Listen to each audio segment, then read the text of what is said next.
ശ്രീ സന്ദീപ് വാചസ്പതി, ഹരിപ്പാട് താലൂക്ക് ആശുപത്രിയിൽ ഡയാലിസിസ് ചെയ്ത 2 രോഗികൾ മരണപ്പെട്ടിരിക്കുന്നു. ഒപ്പം ഡയാലിസിസിന് വിധേയരാക്കപ്പെട്ട മറ്റ് രോഗികൾക്ക് ദേഹാസ്വാസ്ഥ്യം ഉണ്ടാകുന്ന സംഭവം ഉണ്ടാകുകയാണ്. താങ്കൾ എങ്ങനെയാണ് ഈ വളരെ ഗുരുതരമായ വിഷയത്തോട് പ്രതികരിക്കുന്നത്? ഒരു സംഭവം തന്നെയാണ്. നമ്മുടെ കേരളത്തിന്റെ പൊതു ആരോഗ്യ രംഗം എത്തിച്ചേർന്നിരിക്കുന്ന ഒരു ഗതികേടിലേക്കാണ് ഇത് വിരൽ ചൂണ്ടുന്നത്. കാരണം സാധാരണ മനുഷ്യർക്ക് വിശ്വസിച്ച് ഇപ്പോൾ നമ്മുടെ സർക്കാർ ആശുപത്രികളെ ആശ്രയിക്കാൻ പറ്റുന്നില്ല എന്നത് വളരെ ഒരു ഗതികേടാണ്. നമുക്കറിയാം, ഒരു സാധാരണ മനുഷ്യന് ഒരു രോഗം വരുമ്പോൾ ഏറ്റവും ആദ്യം ആശ്രയിക്കുന്നത് താലൂക്ക് ആശുപത്രികളെയും പ്രാഥമിക ആരോഗ്യ കേന്ദ്രങ്ങളെയും ഒക്കെയാണ്.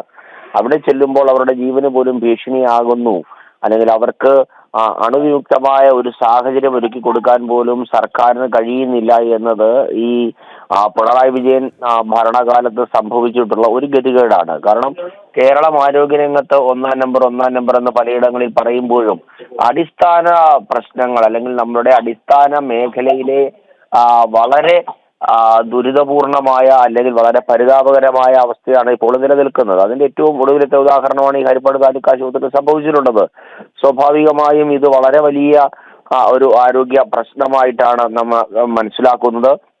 ഇതിനെതിരെ ശക്തമായ നടപടികൾ ഉണ്ടാകണമെന്നാണ് ഭാരതീയ ജനതാ പാർട്ടിയുടെ ആവശ്യം. ഓക്കെ.